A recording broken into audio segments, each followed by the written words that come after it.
Hello viewers, মায়ের রন্ধনশালা এবং blogger চ্যানেলে আপনাদের সবাইকে স্বাগত। তো দেখো, আজকে একটা নতুন রেসিপি নিয়ে চলে এসেছি।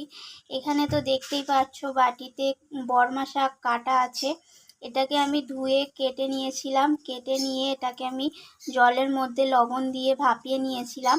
তারপর চলো, এটাকে তো আমরা রোজই প্রায় প্রত্যেক দিনই প্রায় অনেকেই ভাজা করে খেয়ে থাকি। তো আজকে এটা দিয়ে ভাবলাম একটা অন্য রেসিপি বানানো যাক। তো এটা দিয়ে আমি আজকে বড়া বানাবো। তো আমরা তো অনেক নানান ধরনের বড়া খেয়ে থাকি, নানান রকমের শাকের বড়া খেয়ে থাকি। তো চলো, আজকের এই বর্মা শাকের বড়াটা কেমনভাবে আমি বানাচ্ছি তোমাদের সাথে শেয়ার করব। চলো। তো প্রথমে আমি শাকটাকে ভালোভাবে চটকিয়ে মেখে নেব।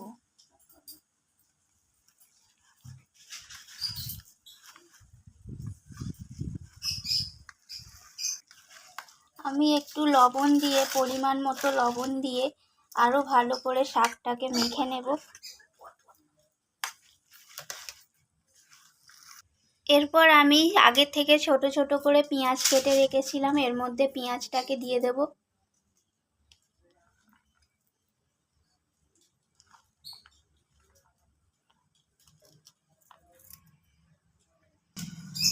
এরপর আমার ছোট ছোট করে কেটে রাখা লঙ্কা ছিল, কাঁচা লঙ্কা, সেগুলোকে দিয়ে দিলাম। ঝালটা আপনাদের পছন্দ অনুযায়ী দেবেন।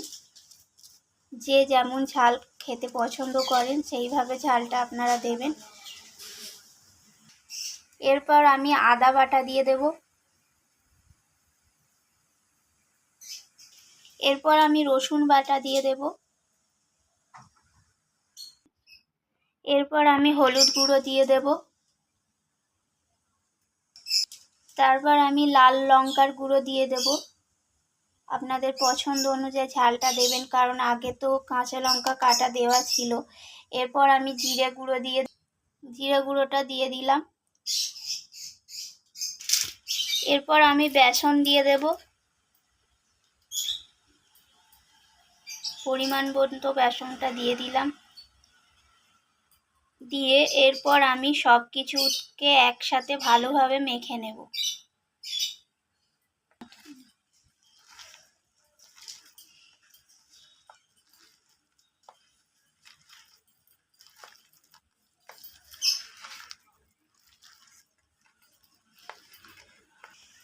আমার বেসনটা কম মনে হচ্ছে, তো আর একটু বেসন দিয়ে দেব।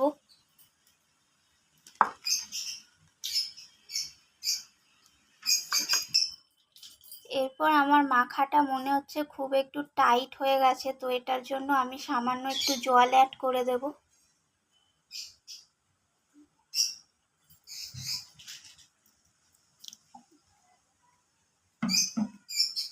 এরপর আমি আরো ভালোভাবে মেখে নেব।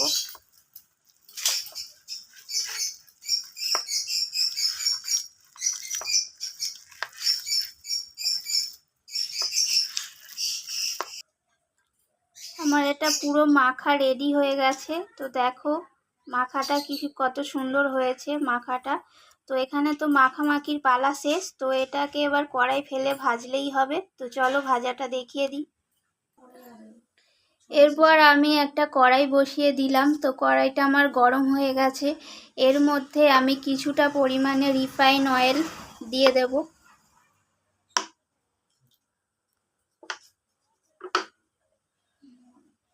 তারপর আমি তেলটা একটু গরম হওয়া পর্যন্ত অপেক্ষা করব। তেলটা আমার গরম হয়ে গেছে। এরপর আমি বড়াগুলোকে তেলের মধ্যে ছেড়ে দেব।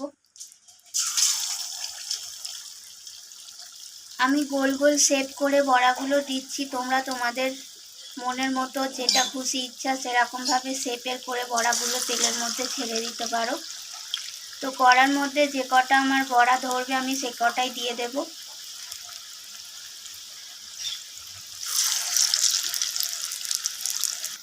তো দেখো আমার কড়ার মধ্যে 5টা বড়া ধরেছে। তো আমি 5টা বড়াকে দিয়ে দিলাম। এরপর আমি মিনিট 2 সময় নিয়ে এটাকে ভালোভাবে ভেজে নেব, এপিট ওপিট দুপিট করে, লাল লাল করে। আমার এক সাইড ভাজা হয়ে গেছে। তো আর এক সাইড আমি উল্টে দেব এবার।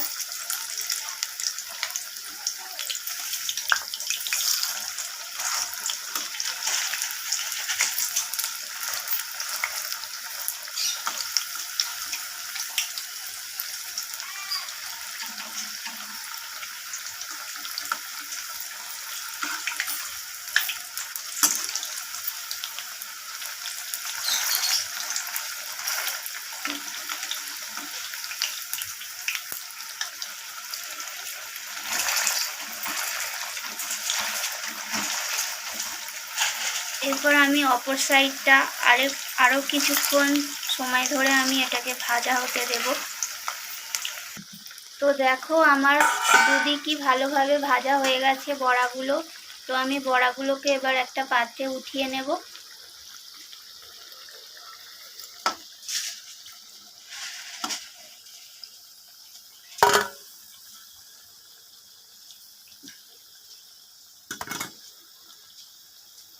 আমি বাকি বড়াগুলো এইভাবে আরও লাল লাল করে বড়াগুলোকে ভেজে নেব।